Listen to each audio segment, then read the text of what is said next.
గొప్ప సినిమాలంటే ఇప్పటికీ నేను చెప్పేది హాలీవుడ్ సినిమాలే. ఎందుకంటే సెంటిమెంట్ తీస్తే కూడా వాడు ప్యూర్ సెంటిమెంట్ చూపిస్తాడు. సెంటిమెంట్ తీయగలరండి. ఒకవేళ ఒక సీన్కి ఏదో ఒకటి అవసరం ఉందంటే ఆ సీన్ అట్నే చూపిస్తాడు. ఎగ్జాక్ట్లీ. ఆ సీన్ చూసినప్పుడు నీకు అది వల్గర్గా అనిపించదు. ఆ ఎన్సెంబుల్మెంట్ ఆఫ్ సీన్స్ వీళ్ళు do it in such a way that so అది అక్కడ ఈవెన్ యుఎస్లో కొన్ని సీన్స్ పిల్లలు ఉన్నారు అని అంటే కొన్ని దానికి సపరేట్ ఇది ఉంది. అది ఎడిట్ అయిపోతుంది స్క్రీన్ల మీద పెట్టుకున్నప్పుడు. ఇంట్లో పిల్లలు ఉన్నారు చూస్తారని పేరెంట్స్ ఏం చేస్తారు, దాన్ని ఏదో అంటారు అది.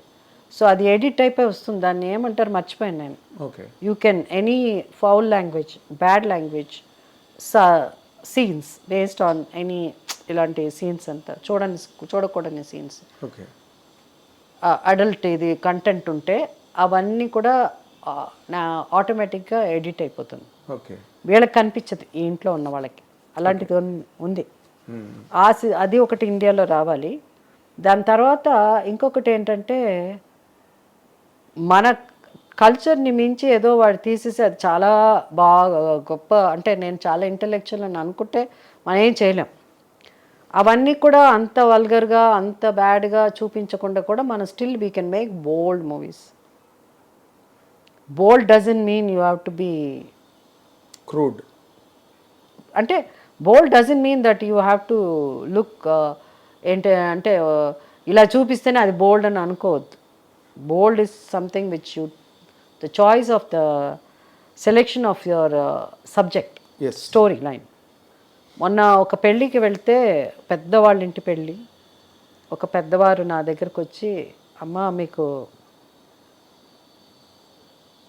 మీ ఇండస్ట్రీకి ఒక దండం పెట్టి దయచేసి ఇప్పుడు వచ్చే సినిమాలు భయంకరంగా ఉన్నది, అది ఏదన్నా మీలాంటి వాళ్ళు మాట్లాడి దాన్ని మాట్లాడండి, మీరందరూ మీ వాయిసెస్ వినిపించాలి, తట్టుకోలేకపోతున్నాం మేము, అది ప్లీజ్ కొంచెం చెప్పండి అని. అది మనం చేయలేం. You have to go to the Indian censor board decide చేయాలి అది. బట్ ఓటీటీ అనేసరికి దే హ్యావ్ సమ్ మనం కంట్రోల్ చేయలేము. నాట్ నెసెసరీ మనం అంత ఇదిగా ఒక రిస్ట్రిక్ట్ చేయాల్సింది. మన చిన్నపిల్లలు చూడని కూడా అందరూ చూసేస్తున్నారు ఇప్పుడు. That's what I'm saying. So దీనివల్ల చాలా ఇప్పుడు రీల్స్లో మర్చిపోతున్నాం మన ఏంటి అన్నది మన కల్చరు అది మర్చిపోతున్నాం. కానీ ఏది వచ్చినా హ్యాండిల్ చేసే కెపాసిటీ నీకు ఉన్నది. If you are a strong person you are seeing that in a different way, you are seeing in a different way. దాని అలా ఉండే శక్తి పిల్లలకి లేదు, వాళ్ళకి అంత మెచ్యూరిటీ ఉండదు కదండి. సో స్టేజ్లో మెచ్యూరిటీ ఉండదు. They get diverted. Yes. 14 years girl getting pregnant, ఇవన్నీ ఎందుకు చెప్పండి. సో యువర్ ఐడియాస్ మీరు ఇస్తున్నారు. ఇంత సాడ్ కదా అది. అదే వాళ్ళు మరి ఎక్కడి నుంచి ఆ కంటెంట్ పట్టుకొస్తున్నారో అన్నీ మేడం, అన్ని ఇల్లీగల్ కాంటాక్ట్స్ మీదే సీరియల్స్ మేడం. ఓటీటీలో హారిబుల్. ఆ రీల్స్లోనే అదే, షార్ట్స్లోనే అదే, ఫేస్బుక్లోనే అవే ఆ సీన్లు బిట్టుగా కట్ చేసి షార్ట్స్ లాగా రీల్స్ లాగా. అసలు దానికి ఎక్కడ కూడా ఒక రిస్ట్రిక్షన్ కానీ, ఒక డిస్టిలేషన్ కానీ, ఒక సెన్సారింగ్ కానీ ఏమీ ఉండట్లే.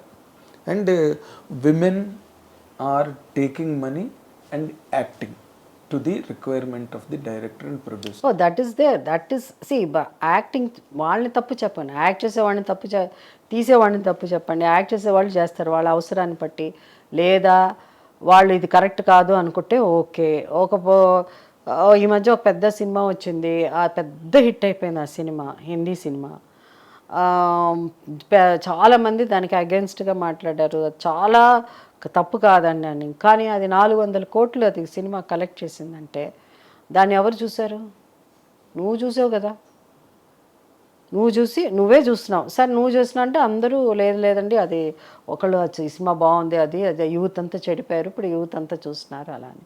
ఒకళ్ళు అన్నారు కాదండి అవంతా తప్పు, ఆ డైరెక్టర్ తీశాడు, ప్రొడ్యూసర్ అసలు ఆ సినిమాకి ఒప్పుకోవడం అన్నది ఓకే, వాళ్ళకి డబ్బులు కావాలి, డైరెక్టర్ ఇలాంటి సబ్జెక్ట్ తీయాలి అనుకున్నాడు కరెక్ట్. అన్నిటికంటే దాంట్లో తప్పు పట్టింది ఎవరంటే ఆ హీరోని. ఆ హీరో అంత పెద్ద హీరో, అతనికి సోషల్ రెస్పాన్సిబిలిటీ ఉండాలి కదా, అతను చేసి ఉండకూడదు అలా అన్నారు. అక్కడ యాజ్ అన్ యాక్టర్ ఆయన ఏం ఫీల్ అయి ఉంటాడు, నేను సినిమాలు కొన్ని డైలాగ్ నేను చెప్పను అని అంటాను, ఆయన కూడా చెప్పుంటాడు డెఫినెట్గా. కానీ నేను ఒక డిఫరెంట్గా ఒక యాక్ట్ చేయాలి అనే ఉద్దేశంతో నేను ఈ క్యారెక్టర్ ఇలానూ చేయగలను, నేను విలన్గాను చేయను, ఘోరమైన వ్యక్తిగా ఒక అంటే అంతకంటే వర్స్ట్ క్యారెక్టర్, వర్స్ట్ ఫెలో ఉండరు అనే క్యారెక్టర్ కూడా నేను యాజ్ అన్ యాక్టర్ నేను పర్ఫార్మెన్స్ చేయగలను అని నిరూపించుకోవడానికి ఆయన చేశాడు అని అనుకోవచ్చు. అంతే అంతే. If you want to justify exactly anyway అదే. బట్ ఫస్ట్ ఆఫ్ ఆల్ ఎక్కడో ఒక చోట ఇలాంటివి ఉండకూడదు అన్నది మనం సెన్సార్ బోర్డు ఆపాలి. ఎగ్జాక్ట్లీ. అది ఎక్కడో మరి మీరు చాప్ చేశారంటే, స్ట్రిక్ట్గా ఏదో ఒకటి ఇంప్లిమెంట్ చేశారంటే ఎవరు దాన్ని దాటుకుని. అందుకని నేను మరీ ఫన్ జోక్ ఉండాలి. ఈవెన్ ఇఫ్ యూ కమెంట్, నేను ఎప్పుడు చెప్తాను ఏదైనా ఒక జోక్, కొంచెం అది నాకు ఇప్పుడు నేను నా భర్త, నా పిల్లలు, మేము అంత కుటుంబం, మా అమ్మ నాన్న అంతా చూస్తున్నాం అనుకోండి. సడన్గా ఒక సీన్, ఒక జోక్ అలా వచ్చింది అనుకోండి, అది ఎవరికి ఎంబారసింగ్గా లేకుండా ఓకే పిల్లలకి అర్థం అయ్యి ఉండదులే అని నేను అనుకోవాలి, నా పెళ్ళానికి అంత డీప్గా అర్థం అయ్యి ఉండదులే అని, మా అమ్మ నాన్నకి అర్థమైందో లేదో అని అట్లా ఉండాలి. అది అట్లా ఉంటే ఏముందని ఎవరికి ఇబ్బంది అవుతుంది కదా. మన సీరియస్ సినిమాలు చేసినప్పుడు ఇప్పుడు అదేం సినిమా, నేను ప్రకాష్ రాజు గారు మన బొమ్మరిల్లు చేసినప్పుడు అది ఎంతమంది ఐడెంటిఫై చేసుకున్నారు. అవును. ఆ సినిమా నేను నితిన్ గారు మా ఇద్దరు అబ్బాయిలు వెళ్ళాం. ఆ సినిమాలో కొన్ని సీన్లు ఉన్నప్పుడు మా పిల్లలు ఇద్దరు ఒకళ్ళనొకళ్ళు చూసుకుంటున్నారు ఇట్లా. ఏవి నితిన్ గారు ప్రకాష్ నన్ను చూస్తున్నారు ఇట్లా, నేను మెల్లిగా ఇలా చూస్తున్నాను నితిన్ గారిని. ఎందుకంటే చాలా సీన్లు అలా ఉంటాయి. ఎగ్జాక్ట్లీ. షర్ట్లు కూడా ఇది బాగుంటుందని తండ్రి డిసే వాళ్ళకి కోరిక ఉండదు కదా, షర్ట్లు మేము ఇలా వేసుకోవాలి, ఈ టీ షర్ట్లు ఇలా, అలా ఫర్ ఎగ్జాంపుల్ చెప్తాను. సో ఆ సినిమాని ప్రతి ఒక్కళ్ళు ఐడెంటిఫై చేసుకున్నారు. అవునండి. ఫాదరు స్ట్రిక్ట్గా ఉండే ఫాదరు అన్నిట్లో సినిమా చూసి మారిన ఫాదర్స్ ఉన్నారు. అవునవును ఉన్నారు, అది కూడా మారిన వాళ్ళు ఉన్నారు. అవునా. సో అట్లా మనకు ఉండాలి సినిమా. అవునండి. అంతే తప్ప అది ఎక్కడో వెళ్ళిపోయి ఐ థింక్ రియల్లీ నిజంగా మీరు రిఫర్ చేసిన 1 or 2 ఆ సినిమా కొంచెం ఓటీటీకి దగ్గరగానే ఉందిలేండి. అవునా. హామ్, అది ఎంత హామ్ క్రియేట్ చేస్తుంది, చాలా సోషల్ హామ్ కదండి. ఇప్పుడు యూఆర్ డైరెక్ట్లీ షోయింగ్ అండి. ఇప్పుడు అంటే because you're an adult, you're a senior most actress and by age also you're a veteran. కాబట్టి నేను మీతో అంటున్నా ఈ మాట, pornos and any other nonsense websites they need not go to that. వెతుక్కుని వెళ్ళవలసినంత అవసరం లే. If you open Facebook, on reels, shorts, పోర్నోలో ఏం దొరుకుతుందో ఇందులో దొరుకుతుంది. మామూలు సినిమా తీసేస్తున్నారు అంటే వాళ్ళకి పోటీ వీళ్ళు. సో అది లేదు, ఇప్పుడు అవసరం లేదంటున్నా. Need not strain yourself. అరే ఇక్కడ ఎక్కడ దొరకట్లేదేంటి పోర్నో సైట్ అని చెప్పి మీరు వెతుక్కోక్కల, ఫట్మంది ఇక్కడ వస్తుంది. That is what is happening. అది మరి మీలాంటి veteran actresses, legends, you should make me two నాడు మీరు ఎలాగైతే ఇండియా అందరూ కూడా మీరు అందరూ కంబైన్ అయ్యారు, అలాంటిది ఏదో జరగాలి. దేనికైనా ఒక హద్దు పద్దు అంటారా, హద్దు పద్దు, ఎస్, అది ఉండాలి. బార్డర్ అండ్ అకౌంట్, అదే హద్దు పద్దు అంటే అదే అలా ఉండాలి. బౌండరీ ఉండాలి. అది మన అకౌంటబిలిటీ ఉండాలి. మన ఇండియా అంటే ఏంటి అన్నది మనం ఇండియా కదా. మీరు ఇందాక చెప్పినట్టుగా హాలీవుడ్ వాళ్ళు తీస్తే పచ్చి బూత్ సినిమా స్ట్రిక్ట్ గా ఆనెస్ట్ గా అదే తీస్తారు. ఆ బాట కూడా దానికి సరిపోదు, ఎందుకంటే అది అంత కనిపించదు మనకి. ఎస్, బేసిక్ ఇన్స్టింక్ట్ వచ్చింది. స్లీప్ 1 లక్షలు వచ్చే సినిమాలు, హాలీవుడ్ సినిమాలు అంటేనే మనకు ఒక టైంలో అలాంటి సినిమాలని ఫీలింగ్ ఇక్కడ అందరికి. అంటే ఇక్కడ తెలియదులే వాళ్ళ గొప్ప సెంటిమెంట్ సినిమా, మనం సౌండ్ ఆఫ్ మ్యూజిక్ మనం సెంటిమెంట్ సినిమా వాళ్ళు తీసినంత గొప్పగా మన దగ్గర కూడా లేవు.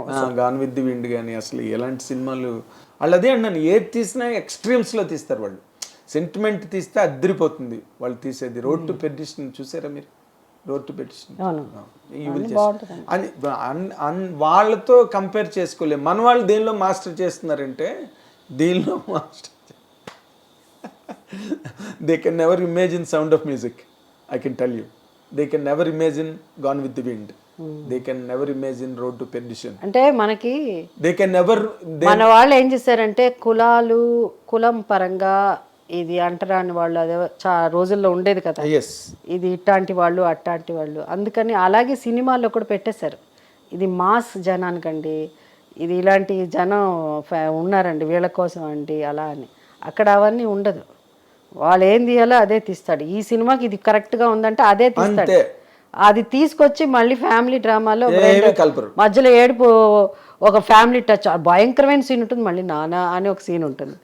ఎంత కన్ఫ్యూషన్ అంటే ఇక అది కావాలా ఇది అవ్వాలా తెలియదు. అంటే అన్ని నవరసాలు మన వాళ్ళు తెలిపి, అది ఓటీటీకి అసలు ఒకటే రసం, నవరసాలు ఏం లేవు, ఒకటే రసం. There are some good films ఓటీటీలో వస్తున్నాయి, బట్ అవి సర్క్యులేట్ అవ్వవు మేడం, అవి పెద్ద హిట్ అవ్వదు, సర్క్యులేట్ అవ్వవు అసలు, హిట్ కూడా అవ్వవు. ఓకే, వీళ్ళు ఏం చేస్తున్నారంటే అలాంటి సినిమాలు ఎక్కడి నుంచి మళ్ళీ అలాంటి ఆర్టిస్టులను పట్టుకొస్తున్నారో వాళ్ళు దానికి ఎలాగ ఒప్పుకుంటున్నారు. బట్ ఓటీలో చాలా గొప్ప గొప్ప ఆర్టిస్టులు వస్తున్నారు, గ్రేట్ యాక్టర్స్. అదే మెచ్చుకోవాలి మనం, దాంట్లో నెగిటివ్ అండ్ పాజిటివ్నెస్ కూడా చాలా.